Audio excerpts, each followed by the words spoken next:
Hey, PowerLife. How are you guys tonight? Good. I'm a PowerLife leader, 7A.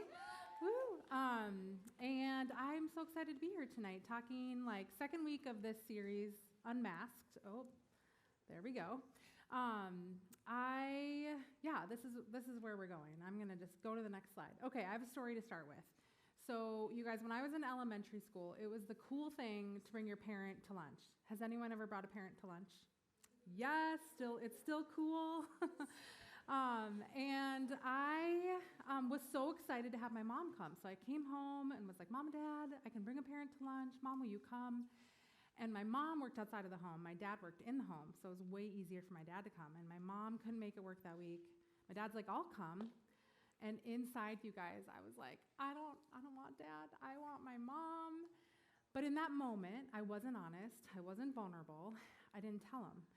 I wish I had been vulnerable because I was in the principal's office. We did not have cell phones back then, you guys. And I called home, because that's where the phone was, to call home, crying, begging my dad not to come, because I wanted my mom there, not my dad. So I wish I had been vulnerable. But being vulnerable, super scary, right? Anyone else feel like being vulnerable, being honest is scary at times? I'm seeing some hands. Okay. So I wanted to give you some context for the verse that was read tonight. It's Paul. He has a thorn. Like Bible people think like maybe he had bad vision or maybe he had relationship challenges, but whatever it was like a persistent struggle that wouldn't go away. And each time, like he begged God 3 times, please take this away, God. And each time God said, let's read this all together, these first orange words. My grace is all you need. My power works best in weakness. And right, Paul goes on to say, like, I'm glad to boast about my weaknesses so that the power of Christ can work through me. I take pleasure in weakness, hardship, insult. Do you guys take pleasure in those things? No, super hard, right? Me too. And so what happens, never mind. First, what's your thorn?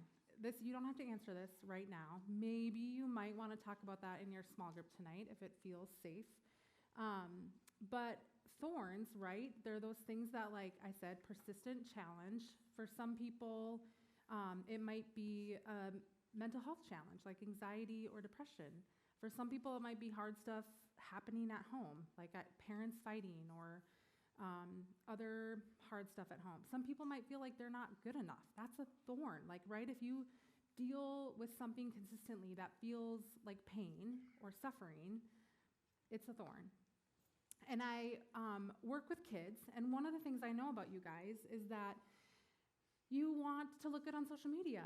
That's human, right? You want to get A's. You want to make a team.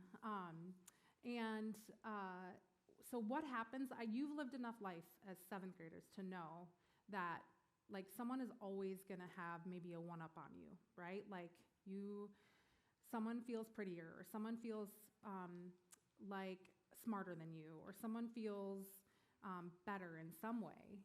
And so what is the temptation then when we don't feel like enough at times? It's to put on our mask. I love this picture of this person who's got his hoodie up, hair covering his face, and then he's scribbled out, right? Because sometimes I think we're all in places it's human to want to hide like that. Okay, so here's some masks. If you don't see your mask here, it's next page, right? But anyone ever tempted to be tough, or to be super good, or to be funny, to be really good at athletics? Are you ever tempted to be cool? Do you ever feel like you're just kind of the one who sits on the sides and takes things in? And these are not necessarily bad in and of themselves, but it's when we use them to hide our authentic self, where they become problematic. Do you ever just want to be the rebel or the creative artistic type? Okay, so I think masks can be exhausting. Do you ever just feel when you're trying to keep up a persona or a false self, that's not fun. That's not easy because it's not your true self. We do it sometimes to fit in. We do it to avoid judgment. It's human to do it. But I think what I want us to know tonight is that it is okay to be imperfect.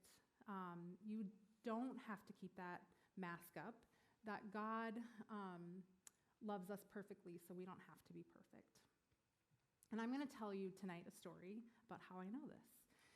So when I was little, I was sexually hurt. And I know that's big, and that probably feels heavy. I can talk about it tonight, though, because God has given me strength and healing. And it's one of those things that's vulnerable, right? That's what I'm talking about, is being vulnerable. So I wanted to be vulnerable with you all. So it happened with an extended family member, and I didn't feel like I could tell people right away. I think I feared disconnection. Remember the first slide, shame? The fear of disconnection. The person who hurt me, not in the state of Iowa, but he shot like the winning shot in the state basketball tournament. He was like small town hero, not in Iowa. And I feared that if I told my family what happened to me, that they would be mad at me because I would ruin their image of him, because I just felt like they would be potentially disappointed in me. So I didn't tell. I wore some masks. Some of my masks, rebel. I can identify with that. The good one, got all the A's. If I was good enough, no one would look too closely and know what happened to me. Another mask I wore was the tough one because, right, I was on my own. Like, I didn't tell my parents. I didn't tell anyone. And in order to, like, make it through that, it was like, all right, I got to figure this life out on my own. And I attempted that. So fast forward, I felt nudging by God strong in college to finally open up about this. And I did. I found a safe person on my college campus, told them, and that person gave me some really good but uncomfortable advice. And that was to go tell 3 people that evening, that same night, about it. So I chose a good friend, I called my aunt, and I can't remember the third person, but I know I hit my 3. And that was because he wanted me. He knew I had been hiding for almost 20 years, and he didn't want me to hide anymore. And by beginning to tell my story and open up and be vulnerable, which was freaking scary, I began to like have God break through. And God was already breaking through, but like I began to find healing. And then fast forward a little bit more, I'm an adult, I'm a parent, I go to therapy, so I get even more help. And I sat down, you guys, with the person who did that to me and told them the ways that they had hurt me and told them about how it affected my life, but also could offer, at this point, finally, authentic grace and forgiveness. I couldn't do that for so long. Like, I cried out to God and was like, God, I want to forgive this person. But I hadn't done the healing work to be able to do it for real. And then having done the healing work, I could, for real, give forgiveness and mean it. And so here's the cool part. 1 John 4 says, perfect love casts out all fear. I can now be around this family member by my choice and not have any fear. There's no fear. The thorn that was that icky thing feels like it is gone in my life. And I can say that, like, so God gave me the strength. He protected me. He gave me the words. Like, I did not want to have that conversation with him, but I felt called to it. I felt like God was calling me to it. He gave me the words to have that conversation. He gave me like little nuggets of truth along the way. I remember a video in 4th grade that said, if this has happened to you, it's not your fault. God gave me that video, I believe, for me to know most of my childhood that that thing that happened to me wasn't my fault. And if anything like that has happened to you, it's not your fault. He gave me helpers to come into my life to help me heal. Like, God just gave me what I needed. He perfectly loved me. And through that, I was able to find perfect healing. Maybe not perfect, but a lot of healing. Okay, so how do we take the mask off? This is some like high-level stuff. I'm going to get more specific on the next slide. How much time do I have left? 3 minutes. Okay. We want to be encouraged, right? We got to like be willing to be imperfect. We got to open ourselves up to other people, and we have to be kind to ourselves and others. But let me get more specific about what that looks like. Okay. So Share your interests. You guys, I bet, are already masters at that first one. I think it's the second and third that get a little harder. We got to ask for help.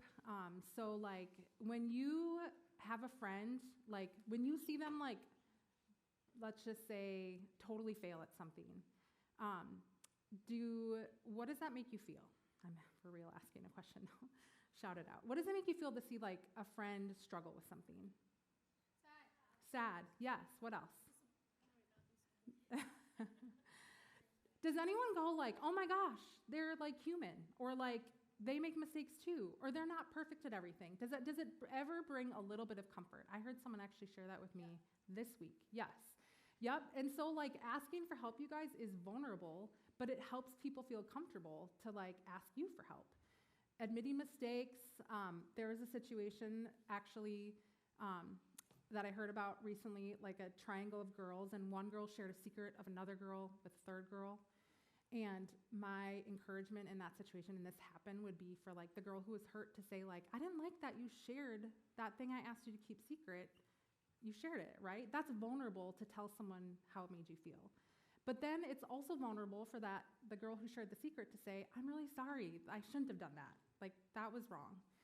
Vulnerable things, but you guys, it builds intimacy in your relationships. All right, going a little deeper, finding common ground. One thing I just want to share is I think we sometimes feel pressure to have a lot of friends, but if you guys have just one or two quality good friends in your life at this stage, that's enough. Like, invest in those friendships, and one or two, you don't have to be surrounded by all the people. But being honest, we already kind of covered that. Empathy just means caring. When you care and when you feel cared for, we're more likely to share, right, with one another. Last slide, well, maybe one more, is it's really important to like yourself. And when you like yourself, you're more likely to share yourself. Like, when we don't have to be perfect, right? Like, God perfectly loves us, so we don't have to be perfect. And then asking for support is strength. But here's the thing, it needs to be a safe person. If someone has regularly hurt you, that's not a safe person. And so kind of just finding those helpers. It could be someone, your PowerLife leader, teacher, a family member. Okay, PowerLife, so you have choice. And the choice is, are you going to go the easy way, right? Or I wouldn't even call masks always easy.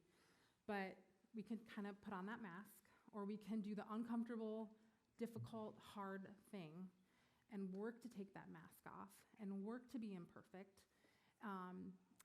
Well, we don't have to work to be imperfect, but to be imperfect with the people around us so that God can show up perfectly in our life. Get a life.